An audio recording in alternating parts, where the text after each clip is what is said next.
എല്ലാ പ്രിയപ്പെട്ട കൂട്ടുകാർക്കും മിസ് ചാൻഡീസ് ഫുഡ് നോട്ട്സിൻ്റെ പുതിയൊരു എപ്പിസോഡിലേക്ക് വളരെ സ്നേഹത്തോടെ സ്വാഗതം. ഇനി ഞാൻ തയ്യാറാക്കി കാണിക്കുന്നത് ഒരു സ്വീറ്റ് ഡിഷാണ്. വളരെ റിച്ചായിട്ടുള്ള ഒരു കോഫി ബിസ്ക്കറ്റ് പുഡിങ്ങാണ് ചെയ്യുന്നത്. റിച്ച് എന്ന് ഞാൻ പറയാൻ കാരണം അതിനകത്ത് ഞാൻ ഫ്രൂട്ട്സും നട്ട്സും ഉപയോഗിക്കുന്നുണ്ട്. അത് നമുക്കറിയാം മധുരം ആരോഗ്യത്തിന് നല്ലതല്ല, പക്ഷെങ്കിൽ അതിനോടൊപ്പം നമുക്ക് എന്തെങ്കിലും ആരോഗ്യകരമായിട്ടുള്ളതും കൂടെ ഒന്ന് ചേർത്ത് നമ്മുടെ കുറ്റബോധം കുറച്ചൊന്ന് കുറയ്ക്കുകയും ചെയ്യാം. ഒരുവിധം ഹെൽത്തി ആയിട്ടുള്ളൊരു ഡിസേർട്ടും ആവും. അപ്പോൾ നമ്മുടെ ഈ കോഫി ബിസ്ക്കറ്റ് പുഡിങ് എങ്ങനെ ചെയ്യുന്നത് നമുക്ക് നോക്കാം. ഞാൻ ബേസ് കട്ടിയുള്ളൊരു പാൻ വെച്ചു. ഇതിലേക്ക് കുറച്ച് പഞ്ചസാര, ഇതൊന്ന് ചെറുതായിട്ടൊന്ന് ഉരുകാൻ തുടങ്ങട്ടെ. ഇതിപ്പം പഞ്ചസാര ഉരുകിയിട്ടുണ്ട്. ഒരുപാട് അങ്ങ് കറുപ്പിക്കണ്ട. അപ്പം ഇതിലേക്ക് നമ്മൾ അരിഞ്ഞു വെച്ചിരിക്കുന്ന ഫ്രൂട്ട്സ് ഇടാം. അപ്പം ഇതിനകത്ത് ഇനി ഇതൊന്ന് നന്നായിട്ട് വേകണം. ഈ പഞ്ചസാര കട്ടിയായിട്ട് കിടക്കുന്നതൊക്കെ അത് ഉരുകിക്കോളും. അടച്ചു വെക്കാം. ഇനി നമുക്ക് ചെയ്യാനുള്ളത് നെസ്ലയുടെ ഒരു ഫ്ലേവറുമില്ലാത്ത നോർമൽ ക്രീം. ആ ക്രീം നമുക്ക് ആവശ്യത്തിന്, നമ്മൾ എത്ര പേർക്കാണോ ഉണ്ടാക്കുന്നത് അതനുസരിച്ച് നമ്മൾ എടുക്കണം. അപ്പം ഞാനിവിടെ ഇപ്പം 3 എണ്ണമാണ് എടുക്കുന്നത്. ഇനിയും ഈ ക്രീമിന് ആവശ്യമായ പഞ്ചസാര നമുക്കിടാം.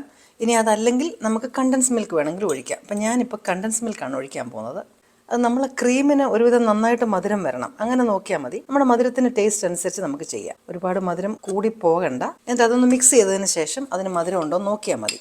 അപ്പോൾ ഇത് നന്നായിട്ട് മിക്സ് ചെയ്യണം. എന്നിട്ട് അപ്പം ഞാനിത് മധുരത്തിനനുസരിച്ച്, നമ്മുടെ ടേസ്റ്റിനനുസരിച്ച്, അപ്പോൾ ഇത് നന്നായിട്ടിപ്പം മധുരമായിട്ടുണ്ട്. കോഫി ഫ്ലേവറാണ് ഞാൻ ചെയ്യുന്നത്. അപ്പം നിങ്ങൾക്ക് കോഫി ഇഷ്ടമില്ലെങ്കിൽ ഈ സ്റ്റെപ്പ് സ്കിപ്പ് ചെയ്യാം. കുറച്ച് കോഫി പൗഡർ കൂടി ഇതിനകത്തേക്ക് ഇടുകയാണ്. എന്നിട്ട് ഇതൊന്ന് അലിയാനായിട്ട് ഒരല്പം പാലും കൂടി ഒഴിച്ച്, ക്രീമല്ലേ ഒരല്പം, അതിനുശേഷം ഇത് നന്നായിട്ട് ഇതിനകത്തൊന്ന് മിക്സ് ചെയ്ത് ചേർത്താൽ മതി. അല്ല, കോഫിയുടെ മണം കേൾക്കുമ്പോൾ തന്നെ നമുക്കും കഴിക്കാൻ തോന്നും, കോഫി ഇഷ്ടമുള്ളവർക്ക്. അപ്പോൾ അത് നല്ലപോലെ ഒന്ന് അലിഞ്ഞോട്ടെ. അതവിടെ വരെ നമ്മൾ അത് റെസ്റ്റ് ചെയ്തോട്ടെ. ഈ സമയം നമ്മുടെ ഫ്രൂട്ടും വെള്ളമൊക്കെ പറ്റി നല്ലപോലെ വെന്തിട്ടുണ്ട്. ഇത് നന്നായിട്ട് കുക്ക്ഡായിട്ടുണ്ട്. ഇത് നമ്മുടെ കണ്ടീഷനായിട്ട് വന്നിട്ടുണ്ട്. അപ്പോൾ ഇത് ഞാനൊന്ന് തണുക്കാനായിട്ട് ഇത് ഓഫ് ചെയ്തിടാൻ പോവാം. അപ്പോൾ ഇപ്പോൾ എല്ലാം റെഡിയാണ്. നമ്മൾ ഫ്രൂട്ട് ഇത് ചെയ്ത് വെച്ചിട്ടുണ്ട്. ബിസ്ക്കറ്റ്സ് ഇവിടെ റെഡിയാണ്. നമ്മൾ ക്രീം ഫ്ലേവർ ചേർത്ത് ഷുഗറും ചേർത്ത് വെച്ചിട്ടുണ്ട്. ഇത് പിന്നെ കാരമലൈസ്ഡ് നട്ട്സാണ്. നിങ്ങൾക്ക് ഏത് നട്ട് വേണമെങ്കിലും യൂസ് ചെയ്യാം. ഇത് പീക്കാൺസ് ആണ്. ഇനി അതല്ലെങ്കിൽ നമുക്ക് സ്കിപ്പ് ചെയ്യാം. നട്ടില്ലെങ്കിലും കുഴപ്പമില്ല. ഉണ്ടെങ്കിൽ നല്ലതാണെന്നേ ഉള്ളൂ, കുറച്ച് ക്രഞ്ചി ആയിട്ട് ഇരിക്കുമല്ലോ. അപ്പോൾ ഇനിയും നമുക്കിത് സെറ്റ് ചെയ്ത് വെക്കണം. അപ്പോൾ അതിനായിട്ട് ഞാൻ കോഫി ഫ്ലേവേർഡാണ് ചെയ്യുന്നതെന്ന് പറഞ്ഞല്ലോ, അതുകൊണ്ടാണ് ഞാൻ കോഫി ഇടുന്നത്. നിങ്ങൾക്ക് വേണ്ടെങ്കിൽ അത് വേണ്ട, ഇത് സ്കിപ്പ് ചെയ്യാം. കോഫി പൗഡർ വേണ്ട. അതിലേക്ക് തണുത്ത വെള്ളം ഒഴിച്ച്, ചൂടുവെള്ളം ഒഴിക്കരുത്, കാര്യം നമുക്ക് ബിസ്ക്കറ്റ് ഡിപ്പ് ചെയ്യേണ്ടതാണ്. ഈ തണുത്ത വെള്ളം ഒന്ന് ഒഴിച്ച്, ഇതിനകത്ത് പഞ്ചസാര ഒന്നും ഇടണ്ട, കാര്യം മറ്റേതിനകത്തൊക്കെ നമ്മൾ പഞ്ചസാര ഇട്ടിട്ടുണ്ട്. ഇനി നമുക്ക് ഭയങ്കര ഈസിയാണ്. ഇതിനകത്തേക്ക് ബിസ്ക്കറ്റ് ഒന്ന് ഡിപ്പ് ചെയ്യണം. ഇങ്ങനെ ജസ്റ്റ് ഒന്ന് ഡിപ്പ് ചെയ്താൽ മതി. പൊടിഞ്ഞൊന്നും പോകണ്ട. അതിനകത്തേക്ക് അടുക്കി വെക്കാം. ഓരോന്നും ഇങ്ങനെ ഒന്ന് ഡിപ്പ് ചെയ്ത് ഈ ബിസ്ക്കറ്റ് ആദ്യത്തെ ലെവലായിട്ട് നമുക്ക് അടുക്കി വെക്കാം. ഏത് ബിസ്ക്കറ്റ് വേണമെങ്കിലും യൂസ് ചെയ്യാം കേട്ടോ. അപ്പം ബിസ്ക്കറ്റിനകത്ത് കറക്റ്റായിട്ട് ഷേപ്പ് വരുന്നില്ലെങ്കിൽ ബിസ്ക്കറ്റ് നമുക്ക് ഒടിച്ച് വെച്ചാൽ മതി. ആദ്യത്തെ ലെയർ നമ്മൾ ബിസ്ക്കറ്റ് വെച്ചു. പിന്നെ വീതി കുറഞ്ഞ സ്ഥലങ്ങളിൽ ബിസ്ക്കറ്റ് നമുക്ക് സ്പേസിൻ്റെ അവൈലബിലിറ്റി അനുസരിച്ച് ഒടിച്ച് വെച്ചാൽ മതി. അങ്ങനെ ബേസ് മുഴുവൻ ആദ്യം ബിസ്ക്കറ്റ് വെച്ചു. അതിലേക്ക് നമ്മൾ കലക്കി വെച്ചിരിക്കുന്ന ക്രീം ഉണ്ടല്ലോ, അതൊഴിച്ചു കൊടുക്കാം. അതൊന്ന് നിരത്തി. അപ്പോൾ കോഫിയുള്ള ടേസ്റ്റുള്ള ക്രീം ആ ബിസ്ക്കറ്റിലേക്ക് ഇറങ്ങിക്കോളും.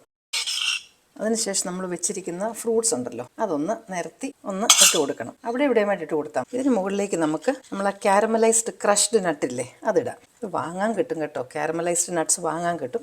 ഇതിൻ്റെ മുകളിലേക്ക് പിന്നെ നമ്മൾ ആദ്യം ചെയ്തതുപോലെ തന്നെ ബിസ്ക്കറ്റ് അടുക്കി വെക്കുക. അടുത്ത ലെയർ സിമ്പിളല്ലേ. എന്നിട്ട് അത് കണ്ടിന്യൂ ചെയ്താൽ മതി. അപ്പോൾ ആദ്യം ബിസ്ക്കറ്റ് വെക്കുക, പിന്നെ നമ്മൾ കലക്കി വെച്ചിരിക്കുന്ന ക്രീം ഒഴിക്കുക, പിന്നെ ഫ്രൂട്ട്സ് വെച്ച് കൊടുക്കുക, അതിനുശേഷം നട്ട്സ് വെച്ച് കൊടുക്കുക, വീണ്ടും ബിസ്ക്കറ്റ്, അങ്ങനെ ആ ലെയർ അങ്ങ് കംപ്ലീറ്റ് ചെയ്താൽ മതി. ഇപ്പം കോഫിക്കകത്ത് മുക്കിയാണ് വെക്കുന്നത്. കോഫി ഫ്ലേവർ നല്ലൊരു റിച്ച് ഒരു മണം, ആ അരോമ തന്നെ നമുക്ക് കഴിക്കാൻ തോന്നും. അപ്പം ഇതിൻ്റെ പുറത്തേക്ക് നമുക്ക് ക്രീം ഒഴിച്ച് കൊടുക്കാം. അങ്ങനെ ഏറ്റവും ഒടുവിലത്തെ ലെയർ ബിസ്ക്കറ്റും ഇട്ടതിന് ശേഷം നമുക്ക് ക്രീം എല്ലാം ഒന്ന് ഫില്ല് ചെയ്ത് കൊടുക്കാം. നമ്മൾ ഫൈനൽ ലെയർ ബിസ്ക്കറ്റും വെച്ചു, ക്രീം ഒഴിച്ചു. ഇനി ലാസ്റ്റ് ലെയർ അതിൻ്റെ ടോപ്പിൽ ഈ ഫ്രൂട്ട്സും നട്ട്സും ഇട്ട് നമുക്കങ്ങ് ക്ലോസ് ചെയ്യാം. നല്ലൊരു വെറൈറ്റി ഡിസേർട്ടാണ്. നിങ്ങൾക്കെല്ലാം ഒന്ന് ട്രൈ ചെയ്ത് നോക്കണേ. വളരെ ഈസിയുമല്ലേ. ഇതിന് മുകളിലേക്ക് നമ്മൾ ബാക്കിയുള്ള നട്ട്സും കൂടെ ഇടാം. ഇതിന് ക്രഷ്ഡാണ് കേട്ടോ, അതുകൊണ്ട് ഇങ്ങനെ പൊടിഞ്ഞൊക്കെ ഇരിക്കുന്നത്, അതാണ് നല്ലത് ഫുള്ളായിട്ട് ഇടുന്നതിനെക്കാട്ടിലും. നമ്മളിനി ഇതൊന്ന് ക്ലിങ് ഫിലിം വെച്ച് ലെയർ ടൈറ്റായിട്ട് അടച്ച് അതിനെ നമുക്ക് ഫ്രിഡ്ജിനകത്തേക്ക് വെക്കണം. അപ്പോൾ ഇങ്ങനൊരു 6 മണിക്കൂർ സെറ്റായി കഴിഞ്ഞാൽ നല്ല ബിസ്ക്കറ്റ് നല്ല സോഫ്റ്റായി കൂളായി എല്ലാം കൂടെ നല്ല മിക്സ് ചെയ്ത് നല്ല സൂപ്പറായിട്ട് വരും. ഇഷ്ടപ്പെട്ടുവെങ്കിൽ ലൈക്ക് ബട്ടൺ പ്രസ് ചെയ്യാൻ മറക്കരുത്. ചാനൽ സബ്സ്ക്രൈബ് ചെയ്യാനും ഷെയർ ചെയ്യാനും മറക്കരുത്. ഇനിയും നിങ്ങൾക്ക് ഇഷ്ടപ്പെടുന്ന മറ്റു നല്ലൊരു റെസിപ്പിയുമായിട്ട് വീണ്ടും ഞാനെത്തും. Till then I am signing off and stay safe.